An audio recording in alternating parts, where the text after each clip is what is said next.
Hi viewers and friends, welcome to our channel Learn Easy Cooking. இப்போ நாம ஒரு snacks recipe தாங்க பார்க்க போறோம். அது என்னன்னா பொரிகடலை உருண்டை.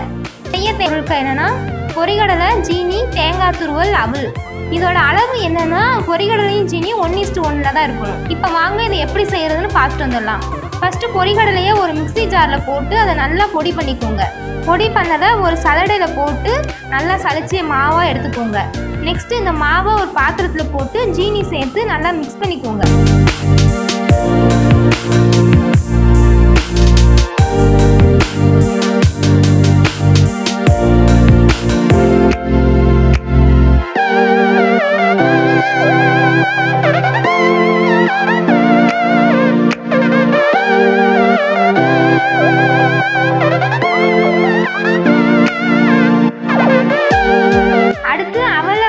எடுத்து லைட்டாக தண்ணியை தெளித்து அந்த அவலை நனைச்சிட்டு அந்த மாவோட மிக்ஸ் பண்ணிவிட்டு தேங்காய் தூளையும் சேர்த்து தண்ணியும் தெளித்து தாங்க மிக்ஸ் பண்ணணும். தண்ணி ஊற்றக்கூடாது, லேசாக தெளித்தா மட்டுமே போதும்.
பொரிகடலைக்கு 1/2 டம்ளர் தண்ணியே போதுமானதுங்க. ரொம்ப தண்ணி ஊற்றிடாதீங்க, அப்புறம் டேஸ்ட்டே மாறிடும்.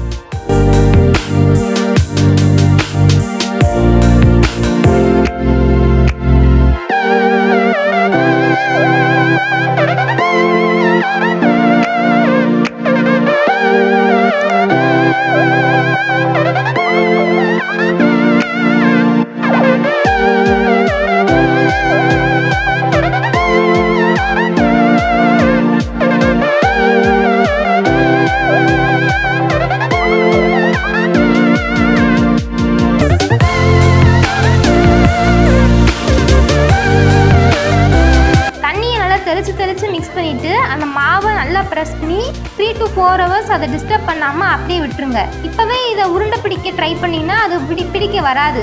ஸோ 3 hours கழிச்சு பார்த்தோம்னா நம்ம ஊற்றின தண்ணி நல்லா மாவோட இறங்கி இருக்கும். இப்போ நீங்கள் இதை உருண்டை பிடிச்சிங்கன்னா நல்லா அழகாக உருண்டையாக வரும். இதை நீங்கள் உங்கள் வீட்டில் உள்ள எல்லாத்துக்கும் ஈவினிங் டைம் ஸ்நாக்ஸாக கொடுக்கலாம். இதில் நம்ம பொரிகடலை சேர்த்துருக்கிறதுனால உடம்புக்கு ரொம்பவே ஹெல்த்தியானதுங்க. ஜென்ரலாக எங்கள் ஊர் சைடில் இதை கார்த்திகை மாவு உருண்டைன்னு சொல்லுவாங்க. இதை கார்த்திகை மாதத்தில் வர்ற கார்த்திகையை ஒட்டி தான் செய்வாங்க. இந்த ஸ்நாக்ஸ் ரொம்பவே வித்தியாசமானதுங்க. இன்ஸ்டண்ட்டாகவும் செஞ்சிடலாம். நாம் இதை உருண்டை பிடிச்சி ஒரு பாக்ஸில் போட்டு வச்சோம்னா ஒரு 3 days வரைக்கும் வச்சு சாப்பிட்லாம். ஓகே ஃப்ரெண்ட்ஸ், இந்த ஈவினிங் டைமில் ஸ்கூல்லேருந்து வர்ற உங்கள் குழந்தைங்களுக்கு இதை செஞ்சு கொடுப்பீங்கன்னு நம்புகிறேன். இது வரைக்கும் நீங்கள் நம்ம சேனலை சப்ஸ்கிரைப் பண்ணலைன்னா மறக்காமல் இப்போ சப்ஸ்கிரைப் பண்ணிவிட்டு பக்கத்தில் உள்ள பெல் ஐக்கானை கிளிக் பண்ணிக்கோங்க. இந்த வீடியோ உங்களுக்கு பிடிச்சிருந்ததுன்னா லைக் பண்ணுங்கள், உங்கள் ஃப்ரெண்ட்ஸ் சர்க்கிளில் ஷேர் பண்ணுங்கள். Take care friends, thank you.